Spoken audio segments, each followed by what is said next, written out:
Welcome to the Verdin Sports Show. I'm your host, Jacob Verdin. Hope everybody had a good week. Hope you tailed us on Wednesday for our World Cup parlay. We're keeping the streak going. We cashed. We're here to celebrate. Hopefully everybody tuned in, man. We got a nice little show for you today. LSU recruiting update. Lane Kiffin and his staff still on the trail, still hitting it hard, getting some commitments, getting some flips, maybe another flip left in them. We'll break that one down. The other day we talked about quarterbacks that I think aren't getting enough praise, aren't getting enough love. We'll do that for another position here, the quarterback's best friend, the wide receiver, some dark horses that you may not know and you probably should pay attention to for next season, a little bit of film for each of them. We'll continue the film review segment. Look at our guy, Hassan Longstreet, LSU's backup quarterback. How's he looking? Is he ready? Is he the quarterback of the future? And we'll end it off talking about Team USA in that World Cup. So, as per usual, live Monday, Wednesday, Friday. Hit that thumbs up. Drop any questions, comments, concerns, anything you got in the chat. We'll pop you up on the stream throughout the show. First things first. LSU flips, four-star safety, Carnell Greedy James. Flips from LSU to Texas. He's from Manville, Texas. And now you're trying to flip another recruit that's committed to Steve Sarkisian. This one, though, from the boot in Easton Royal. He made the joke, or not really a joke, but Greedy kind of talked about it whenever he was addressing his commitment, or his flip, rather, saying he's in touch with Easton and they're trying to make it happen and all this good stuff. Now, it ain't like he writing a check or nothing. So, I mean, it's good to have a friend helping, a friend recruit and doing all this good stuff. But at the end of the day, it's probably going to come down to a few key details for Easton Royal, albeit LSU still having a pretty decent chance. Now, I'll say this too, little sidebar comment, kind of pairing into what we said earlier on in the week. Easton Royal is another moment where rankings aren't really everything. They're not defining it. Some services will put him as the number 2 wide receiver. I'll say explicitly that LSU thinks Easton Royal is the number 1 wide receiver out of any prospect, out of any service, out of any rankings total in the country. Easton Royal is LSU's guy. And with that being said, I think that they will put a lot of resources and a lot of attention into getting him at this university. Currently, your recruiting class is sitting at number 15, which is number 6 in the SEC per 247. If you look at On 3, they have it a little bit better. Number 11 class, number 5 in the SEC. In terms of who you're behind, obviously Texas A&M, they're always going to be in that spot. They got the bread. They're able to get the guys earlier.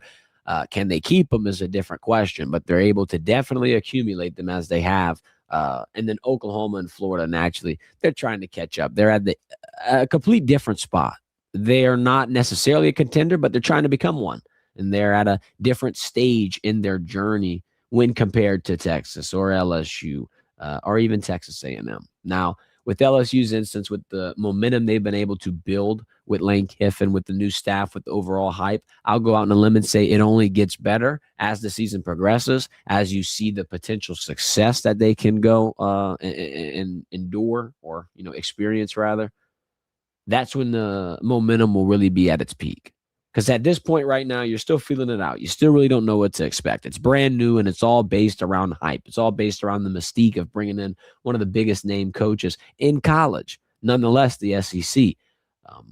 But how is that hype necessarily going to translate? Is it going to produce wins? Is it going to put you in the same breath as other college football playoff contenders? That's the big question here that I think LSU can use as an X factor going forward to continue to recruit some of these top name talent pieces, because there's something to be said about having the bread. There's something to be said about having the brand, the head coach. But what about the success? What about what have you done for me lately? How are you producing that in the win column, rather, and hopefully not in the loss column? So, as time passes, I think people like Easton Royal, maybe a Jalen Brewster, they get a little froggy. They start to get interested, but you're going to have to win. Of course, that's going to be the biggest thing. What's up, Damon? See you in the chat, bro.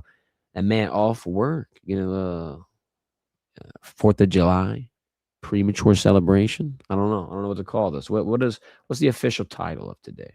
The 3rd. Is it like I don't know, pre-Independence Day. Shout out pre-Independence Day for our boy Damon. Glad you got a day off work. But, yeah, I've been really impressed with what Lane Kiffin's been able to do in this recruiting side of things. So of course, you don't want to get too hype. You don't want to get too excited because it's not over yet. And it's the main takeaway you should have with any single bit of news in this recruiting front is it's not over. It's not finalized. You still are going to have to get them to sign, and the signing day isn't for another few months. A lot can change, especially for other universities, competing people in these recruiting battles. It ain't over till it's over, and it ain't close to being over, unfortunately.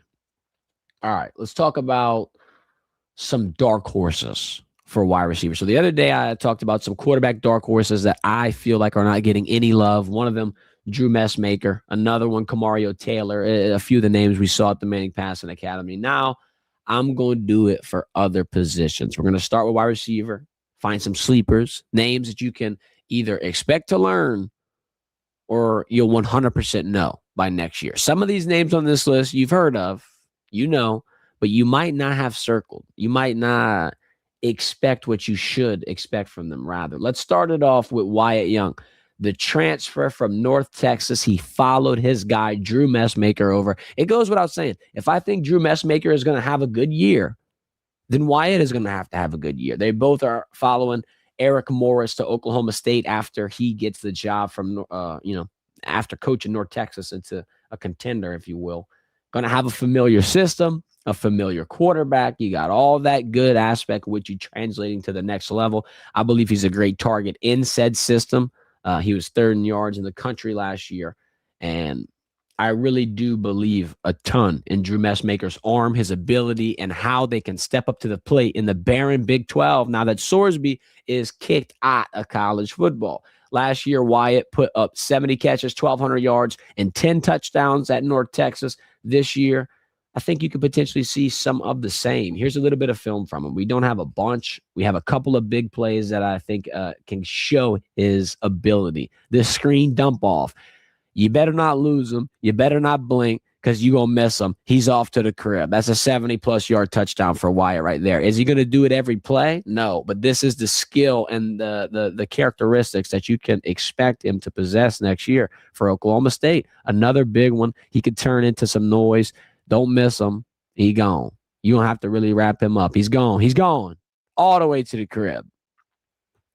This is a name that 100% people will learn next year. Look at this. I mean, this is phenomenal. You would think anybody in their right minds making this tackle in open field, it's a little more difficult when you're shifty, when you can plant your foot in the ground, make a little cut, and now you're off for 70-plus yards. Wyatt Young will be the ace up Eric Morris's sleeve next year, especially with Drew Messmaker having familiarity with him. And we're not talking just, they're a little familiar. Bro, he caught for 1,200 yards last year, almost 100 catches, double-digit touchdowns, and the fact that they're all moving together to the Big 12 is huge for him. Not only will he get an opportunity at the next level to be able to show his skill and that it translates and that it's not just because he's in a smaller conference, but I'm excited to see where Oklahoma State can head just with how thin that competition is at that Big 12 level. Once again, phenomenal play. He's got a deep skill set. There are a few other names here, though, that I think could take the cake. He's a good one to mention. Like I said, Drew Messmaker is going to improve. I'd imagine he would improve alongside him. Now, Eric McAllister is another name that I think people should talk about. The TCU wide receiver last year put up 72 catches, 1,190 yards, 10 touchdowns, second most receiving yards in TCU history in a single season. And he had 6 100-plus yard games last year. He can run every single route, whether it be deep, whether it be an intermediate route, a short slant route. He can do everything. He can get the contested 50-50 balls. I think, quite frankly, out of the whole list, he could have the best bag out of everybody. And I know that that's something it's a big take. He shows off a lot of ability, though. Wide receiver one ability. He can make you miss. He can extend the play. He's got everything that you would want a wide receiver to have in said bag. Here's a little shot, him on a slant. Takes a couple to get him down. They can't grab him. Boom, he's off to the races. Similar to what you saw with Wyatt. And the ability to extend after a catch, that yak ability is huge. That's what can, buff up some statistics. That's what can make your quarterback look like he's throwing piss missiles for 400 yards a game when in reality, he threw a check down on a drag route and you took it 50. Here's another one. Over the shoulder. That was a good ball, and he's gone. and he's absolutely going down the sideline. The corner should have took an extra 5 yards over the top of padding because that one was not getting caught. This is, I think, the last play that I have of Eric here, but you can see it in terms of the ability, in terms of what he brings to the table. Boom. Once again, off. Have fun. If you ain't grabbing them, bro, it's going to be a long one. I'm going to replay this tape once again. Yeah, I think a lot of people are fixating on the wrong guys. Of course, the big names, the Jeremiah Smiths are going to get some love shown to them as well, but I do think there are diamonds in the roughs. These are some of the big ones included. With what you can do at TCU, he's still there, of course.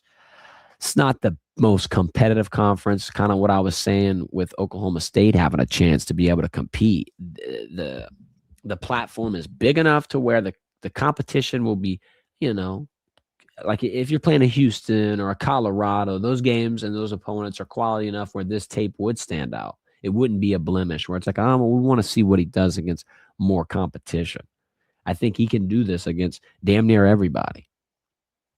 Now, it's not the most competitive conference, but it's still competition. Let's move on to Deuce Robinson from Florida State.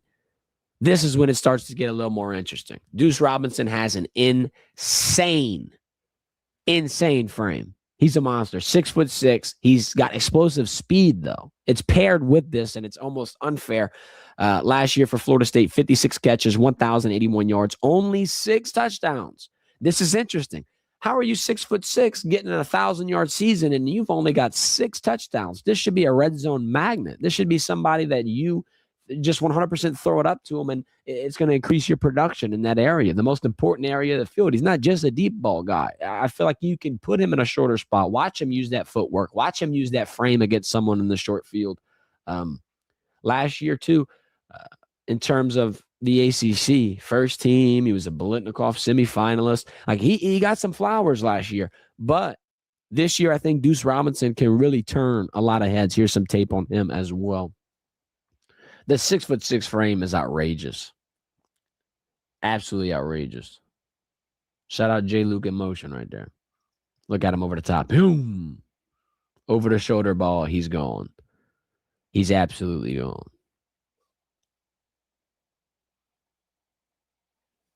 Good luck guarding him. That's a double move right there. That's one that you're doubling over the top, and you better hope that your coverage on the other areas doesn't get messed up because of it. This was a good adjustment because the throw wasn't necessarily where it needed to be. It wasn't an over-the-shoulder ball. It wasn't a ball that only he could get. He has to readjust here. He has to stop on the dime, make the DB look dumb, quite frankly. The DB's a little bit lost. He was going to continue to move. He doesn't see the break. He really wasn't, I'm not going to say not paying attention, but he doesn't know where the ball is. And Deuce is able to pay close attention and kind of make him pay for that. Get them inside the red zone. This is a huge red zone freak, bro. Another good look here on the side, right in between the two zones, and he still can't get caught. That safety misses. Too worried about the move over the top. This is the perfect ability to know where you are in a zone and to use him to break these zones is very creative as well, because this corner is staying so low. I mean, everybody is playing true. Probably should have backed up a little bit with him. Nobody's coming over. All the receivers are out at this point. He is stuck. Bink is the perfect hole. He just sat there in the middle of the safety in the corner and made them stress. Shout out Deuce Robinson, and I believe that frame, if you had to make me guess who's going to be the biggest riser in terms of stock and hype and all this stuff, it's going to be Deuce Robinson or Eric McAllister, just based off of not a lot of people knowing about him. The number one guy I wanted to talk about, though, to end off this segment, it's an LSU guy. I had to give him some flowers. Jackson Harris. We've talked about him. We've watched his film, but there's a couple more things that I want to highlight in terms of what he brings to LSU. Of course, he's the transfer from Hawaii. Last year, only 49 catches, but 963 yards and 12 touchdowns. Phenomenal asset in the passing game. He's a huge target with the 6'3" frame. Big threat to take it deep. You can extend the field vertically. He's averaging 20 yards per catch, and that goes to show the ability to take the ball and then create with the ball after. He's not just grabbing it and going down. He's able to grab it. He's able to create some space. He's able to keep it moving. Now, for the 12 touchdowns, I do want to harp on that one a little bit. 49 catches, but 12 touchdowns. That's almost a quarter of his catches. A quarter of his catches were in the reds or in the pay dirt, if you will. That's the most touchdowns on this list. Mind you, out of everybody we've talked about, 12 touchdowns is the most, but he's got the fewest catches. So he's very productive. He's a great asset. He stretches you. And then it's tough to identify what to do with somebody like that. Let's look at his tape right here, and I'll kind of explain to you why. Especially with the talent that you have around him at LSU. This one, an over-the-shoulder go ball, boom, good luck. All right, how are you going to guard Winnie Watkins, Jace Brown, Trendez Green, and Jackson Harris if he's taking you 75 yards on the first play? Because now you're in single coverage, no one's getting doubled, and you're sweating the rest of the Saturday night. A little bit of motion, trying to pre-snap identify. Oh, we got Jackson. Okay. Opening the flat, and it was overthrown a little bit, and he still extends. He still catches it. And this is the biggest part of them all. Everybody wants to know, why is Yak so important? First off, if you're asking that, look in the mirror. Second off, this is why. This is a 10-yard check down that the quarterback thought was going out of bounds. Why does it not go out of bounds? Because Jackson Harris is able to extend it and show the playmaking ability. Matter of fact, it's not just a check down, it's a touchdown. That's what's going to happen next year for LSU. He is 100% one of the biggest names that they've implemented in this offensive scheme. You've seen it in spring ball. You'll see it in fall ball. He is the most productive wide receiver that they've brought in the transfer portal. Winston Watkins is a great name, and they'll be very close in terms of how they're used and in the starting role, how much targets they get, yada, yada, yada. But Jackson Harris, I believe, is going to be at your X. That's your main guy. That could be your wide receiver one for the entirety of the year. And this is why. Once again, he's breaking you off for a 70-yard tud. He's one of the more explosive wideouts on this list. But I think in college football next year, I'll say it one more time, Jackson Harris is a name everybody in the country will have to learn next year. Not just an LSU fan, not just Hawaii fans upset that they lost him, but the entire SEC, the entirety of college football will know Jackson Harris's name. And it's not just because he's going to LSU in a big school, in a big opportunity, in competitive games. He's going to earn his keep. He's going to get a lot of production, so much so where I don't know if you keep him. I think he comes in, has a phenomenal year, and it's good enough to be able to boost his stock. And if he stays, shout out, more power to him. But he will be very productive through what we've seen, through how they've used him, and with how he's been able to answer the call so far. Let's keep the film going, bro. Let's go to Hassan Longstreet. We're going to take a look at him. Looks like Hassan Longstreet will be LSU's backup moving into next season. Now, hopefully you don't have to see him if they don't want to see him. If it ain't garbage time, a blowout win, you're probably not going to want to see him. And I ain't saying that to say anything bad about him, as much as it is if Sam Levitt has to sit down, LSU's not in a good situation. Has Hassan shown promise in camp? Yes, of course, but he's also had growing pains. And the growing pains are okay because that's how you learn. And if he's going to be on LSU's roster through the next few years, you're going to want him to learn and learn and learn some more.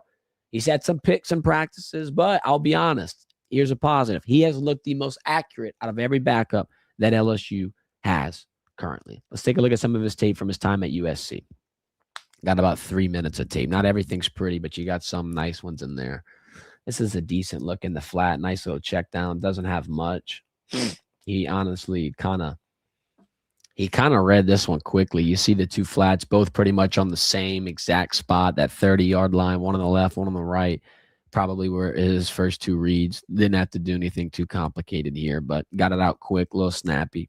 Looks like they got close to a first down.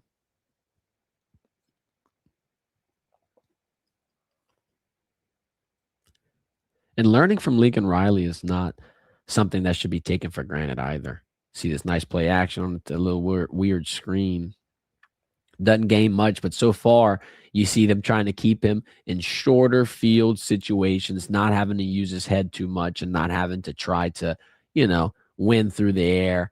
use his arm in a spot where he might not be comfortable. A lot of pre-snap checking going on though, so that's it's a interesting sign.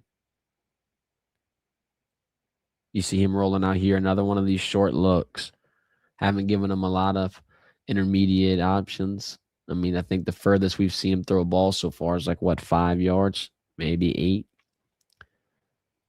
Now we're going to kind of get to see him get close to that red zone. Another screen look. They only gain a few yards on that. Looks like the ball might have even came out. Nothing for that one. Next drive. He's getting the ball out so quick after a snap. That's one of the first things I'm thinking of. He knows exactly where he wants to go. He's looking. He sees his guy. He sees the matchup over the top. He's starting to throw already within a second after snapping that. And it's been like that every single play at this point. This is an empty look right here. I'd be surprised if it wasn't another screen.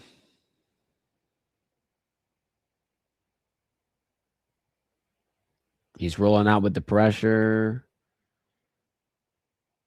Kind of a dump off pass. This is right here in a nutshell, though.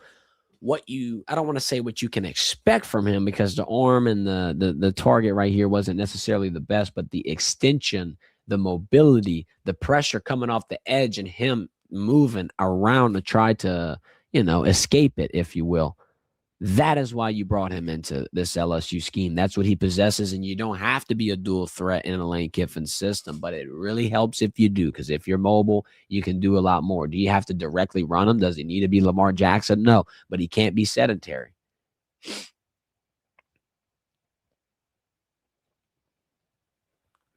Another one of the moments where he's rolling, he's trying to extend.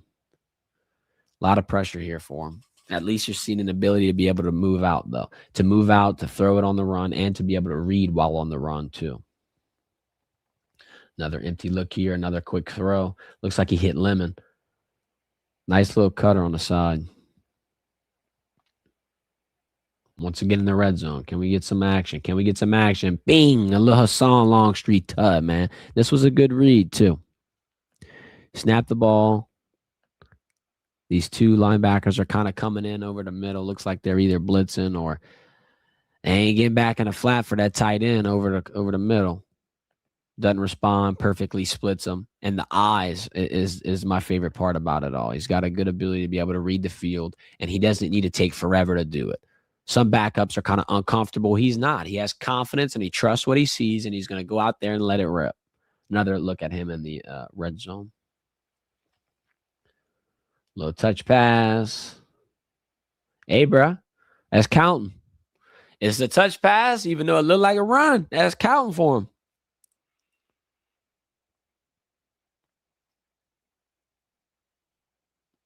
Hits the tight end again in the red zone look. This is another kind of like a screen dump off. Looks like it's designed for this 100%. Once again, throwing off that or showing off the speed. Another red zone look here for him. Kind of a play action into the screen a little bit. That was blown up from the start. I didn't like to look at that play at all.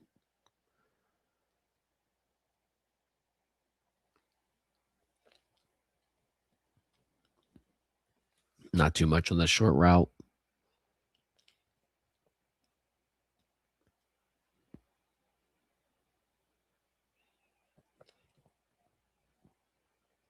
He loves throwing at that line.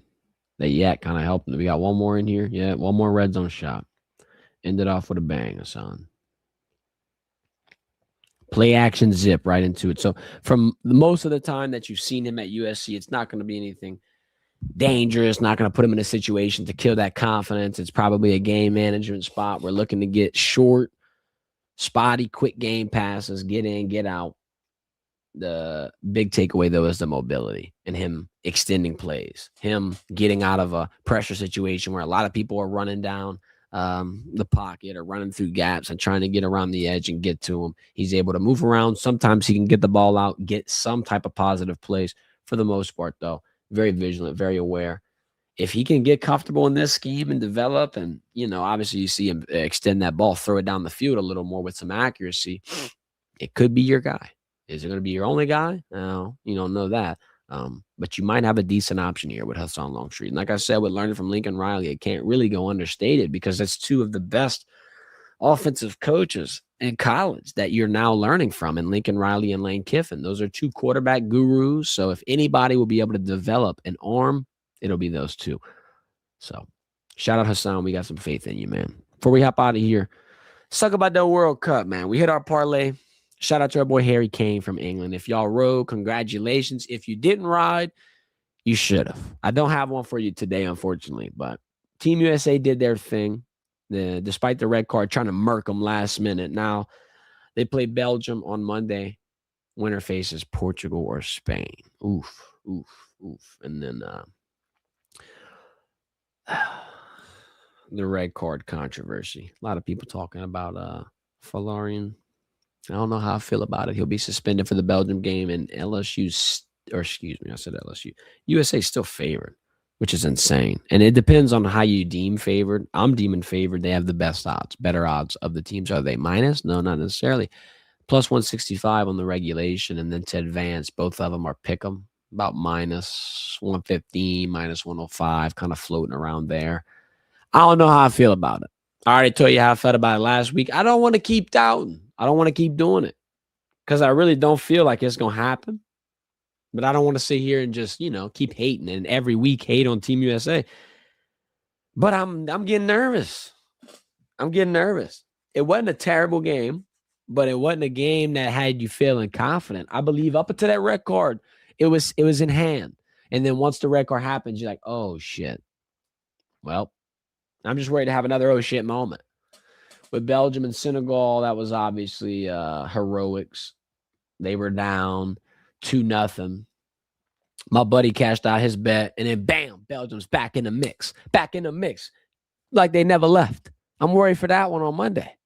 That's kind of my fear, is that they were in the face of adversity, on the brink of elimination. Despite all of the haters, Belgium still came back. They got the dog in them. I'm a little nervous for that. I can't lie. I don't know. And I'm gonna say something else too about Ronaldo. And I'm opening up the discussion in the comment section because I'm confused. I feel like there might be a little too much hype around Cristiano Ronaldo in terms of them talking about he's better than Lionel Messi. I've never embarked in this GOAT discussion yet in soccer, and I want to open the floor to some people. So with Ronaldo yesterday, they almost lost to Croatia, and that's besides the point. They were down 1-0 until a late penalty kick, I think at like the 67-minute mark, when Ronaldo got his first shot on goal. He comes in for a penalty. He ties it. It's 1-1, starts the momentum. He gets pulled and subbed out within like 5 minutes of that.